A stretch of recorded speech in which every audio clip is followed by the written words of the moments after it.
You know, when I first wrote this review, I thought, I'll be funny, I'll be something interesting, something relaxed.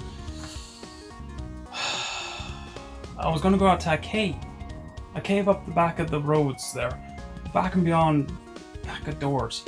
I thought, great, I'll go there, I'll write something, I'll do something great, I'll make some jokes, and then I'll have the intro of the video. And then the world went to hell.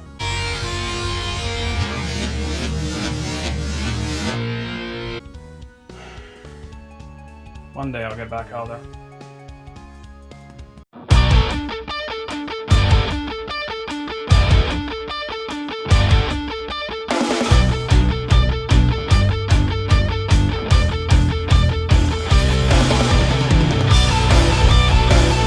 So after all these years, I decided to revisit an old classic I love, Cave Story. I got this way back when it was on Steam, first appeared as Cave Story Plus.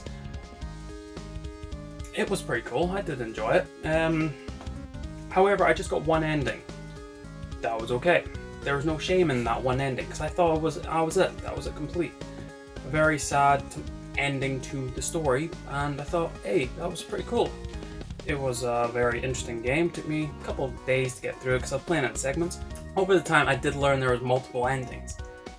Now that's cool. There's different ways to play the game. That's cool. There's different ways to unlock very hidden secrets to the game. I wanted to find that out. And I wanted to beat it 100% so I can say, you know what, I've done it. Cave Story. Last time I picked up this game was way back in 2011. And back then, even though I'd only completed it once, it was still enough for me to enjoy the game. But this game quickly sunk underneath the amount of games I was playing, eventually become buried in the collection. Cave Story was originally released back in 2004, created by a Japanese developer, Daisuke Amiya, in the style of games from his youth such as Metroid and Castlevania titles. Due to he had worked and published the game by himself, eventually gaining popularity and acclaim from the dynamic story, characters, gameplay. Eventually the game was remastered by Daisuke and a company called Nicalis in order to port it to many other consoles over many years. The version I'll be reviewing today is the Steam version, which is the remastered one, Cave Story Plus. This is because it has crisp new graphics, a nice new soundtrack, and the option to choose between 3 modes: the original, the remix, and the remastered. Honestly, we're just going to go for remastered because it sounds so much better and looks so much nicer. Coming back to the game, wow, this hit my nostalgia button with great intro music and little said about the story. It just gears you up for such a mysterious adventure. Personally, like I said, the remaster soundtrack is so much better than the original or the remix. Seriously, just go type into YouTube and go look for a playlist and listen to yourself the difference between the remastered, remix, and the original. Because I had only played through the game once years ago, I had forgotten about the story and even the level layout, but I knew I'd completed it. So I wanted to experience the game once again, in as much as I could. Oh boy, I wasn't prepared for this, especially when it came to the last run of the game. When you start up the game, it doesn't really have any story, an intro cutscene, or anything that explains what's going on. All you have is a creepy doctor, laughing, picking up a hat with 2 frozen figures above him. That explains absolutely nothing, other than this is probably the bad guy. And this is what I liked, it gave me no context. Even when starting up the game, you had no context, narrative, or any part of the story it was trying to tell you. You had to figure it out while playing. That was genius in my eyes, due to the fact that booting up the game normally tells you a story. Every game normally has an intro cutscene or a flashy intro which will give you the just what's going on. A 2-second clip of a character laughing, picking up a hat explains nothing. And when you do start a new game, you have little to no context of your character, who you are, why you're there. The only thing that you know is that's you right there. Now the game goes with a silent protagonist and the nameless approach to the game, but this works in the player's favour as it's another mystery that needs to be solved, like the intro, needing to find out who these characters are. Straight away you have 2 objects in this room, a floppy disk that acts as your save point. It'll not only save your progress, but your current health, and the amount of ammo you have, while the other object next to that is a monitor, TV, Sonic item box? Let's just call it a monitor. This recovers your health, and these are godsends, and trust me, they're not in every safe spot, so you'll be appreciating them every time you see them. After leaving this little area, you're introduced to the first hallway, and this is the best tutorial I've come across in ages. This room teaches you about everything you need to play the game. As you leave the room, you're naturally guided to the left due to the right being blocked off. As you progress, whilst trying to dodge the monsters, you will make it to a room down below. Whilst in there, you'll see an NCP who is asleep. This teaches the player how to interact with them. While seeing the chest, you can grab the first weapon of the game, the Polar Star. Once leaving the room, you are now able to see how these several mechanics are able to be used and how they act. First, shooting monsters, once they're killed, they will drop one of 3 random items. Hearts refill your health, missiles refill your missiles, and experience in the shape of Triforce, screw it, let's just call them Doritos. That's what they are. Once picking up a certain amount, you will level up that equipped item, where each level becomes a lot more stronger, and level 3 being your max level, so it'll be the strongest version of that weapon you have. It also changes their attacks with each level, so watch out for how flashy they get. There's also health pickup in this hallway. This also shows this can increase your maximum health. There are a few of these that are scattered around, and finding them will be a challenge to pick these up as you go.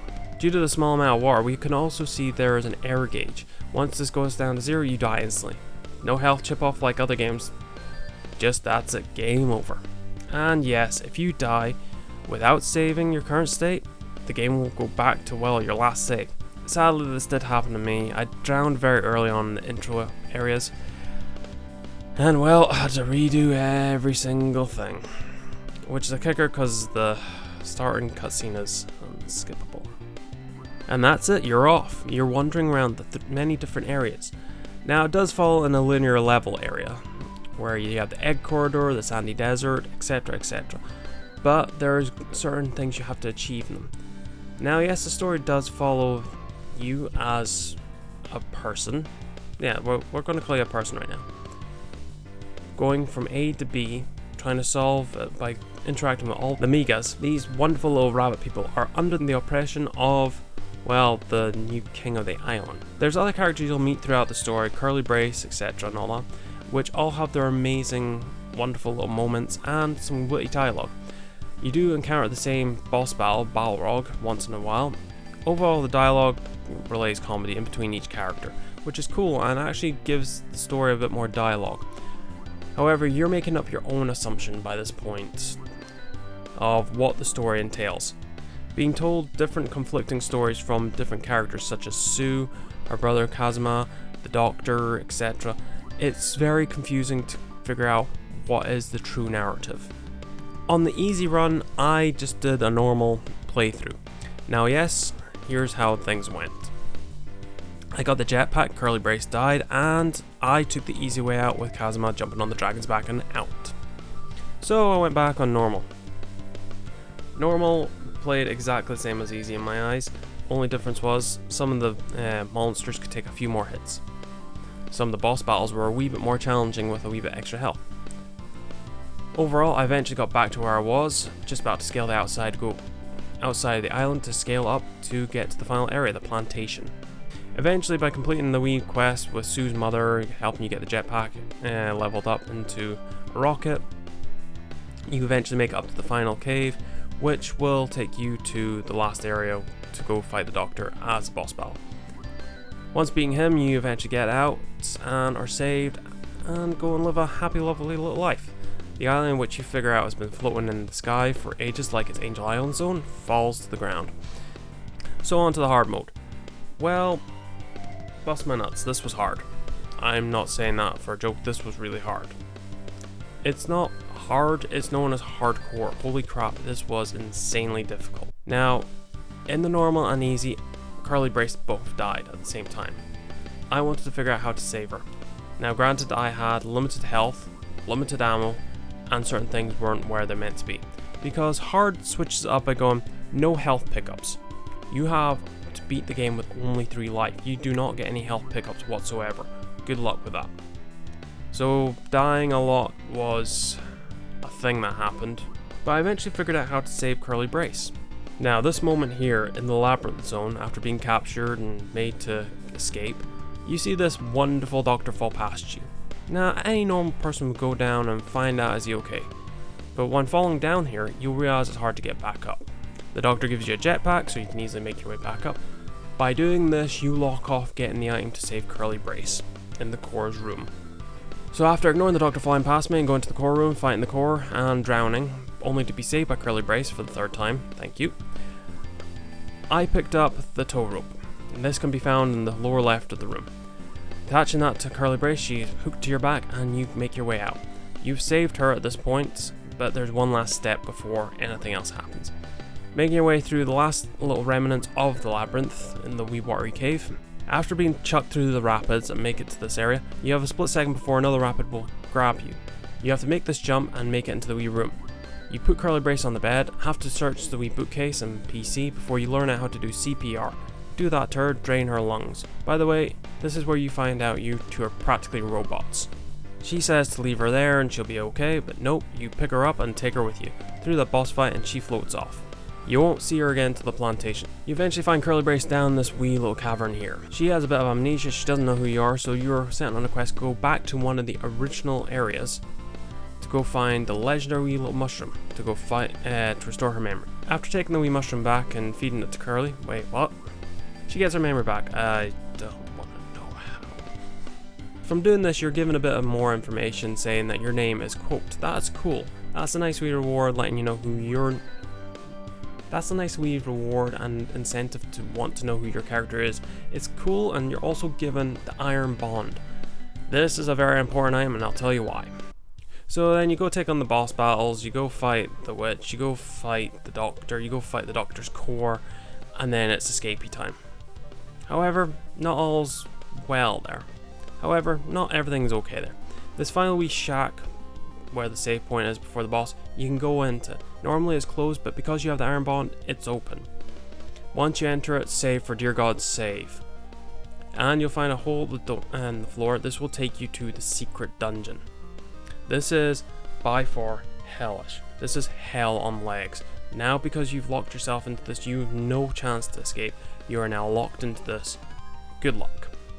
So to explain this, the first area is nothing but timing your jumps. You'll get very good at it very fast and be very grateful how good you are at it. However, there is a very dickish last moment, the last free fall death. If you haven't saved any part of your jetpack, you might as well give up here. Because your jetpack has limited amounts, and as long as you got a little wee dash, you get, oh, a life container. Cool. That's unique, I need that. After making it through the first part, you're then treated to a bullet hell of, oh my god, why won't they stop? This corridor has little angels who will fire the crap out of you as you try platforming around it. This killed me so many times, and then back to the beginning. Yes, you gotta be damn careful, damn good, and damn tenacious to get through all this. But I progressed, I made it through. Now dropping down, you're greeted to bits of story about the brother and sister, the original first king of the island. Now, it's implied that he is incredible power, lives forever, and is the heart of the island. By getting to him, you are now in the final boss battle. The true final boss battle. He's insanely fast, insanely powerful, and can kill you rapidly. He has multiple forms, and oh my god, he is insanely hard. The amount of backtracking I had to do. There was several points of my life I actually had to go and take walks, vent off, and I remember having a few sleepless nights because this was so frustrating. Eventually, by beating him, by god do you beat him, Balrog swings in and rescues you. True ending succeeded, all's happy and all's well. Finally done. Except it unlocks Curly Brace's story.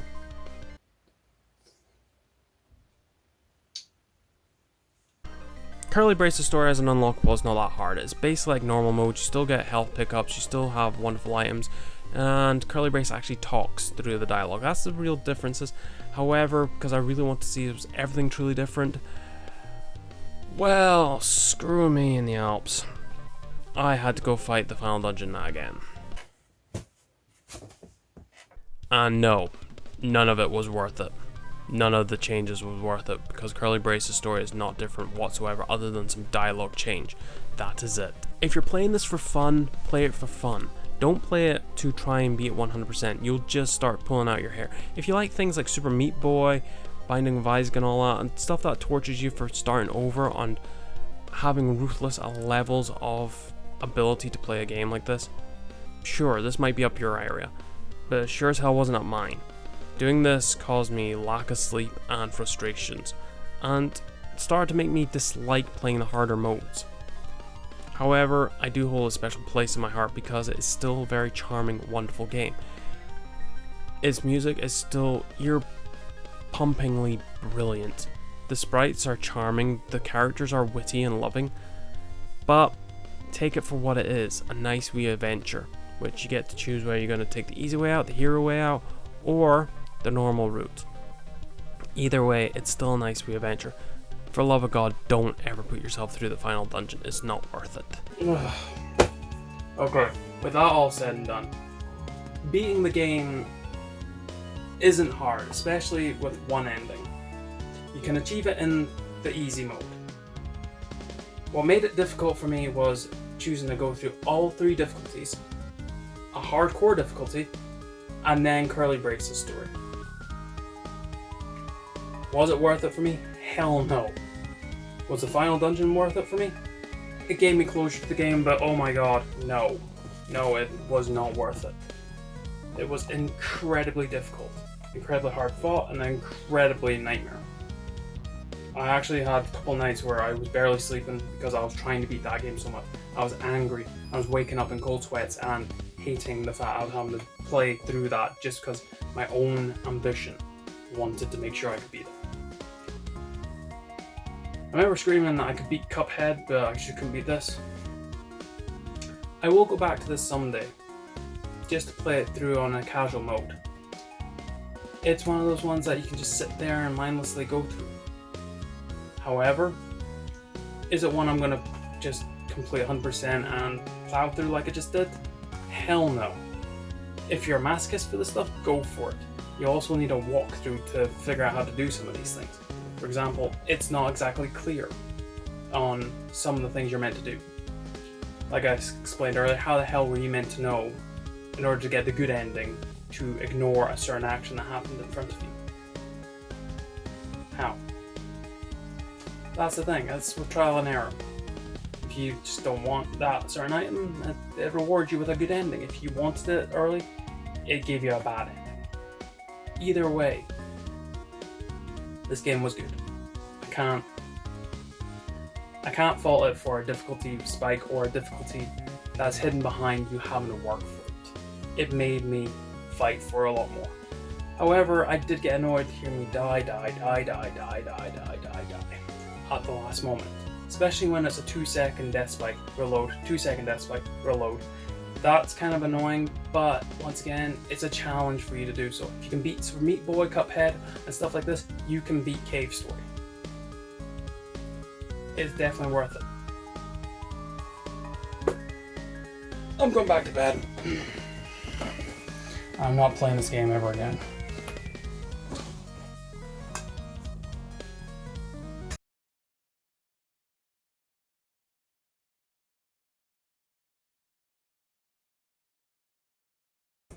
Thank you very much for watching, people. This was a challenge to do. This was meant to be done sooner, but like I said, the difficulty spikes hard. It really kicks you in the nuts fast if you want to try and go for 100% achievement. If you like my stuff, and really, hopefully you do after we put myself through that. If you like my stuff, please go check out the playlist. The playlist has all the mainline videos. If you like any other things, 3-minute reviews, quick shots, and a series which I was doing, which is called I'm Okay. It's a topic upon depression and how I deal with it, etc. and all that. So go check those out. That's other like lovely playlists.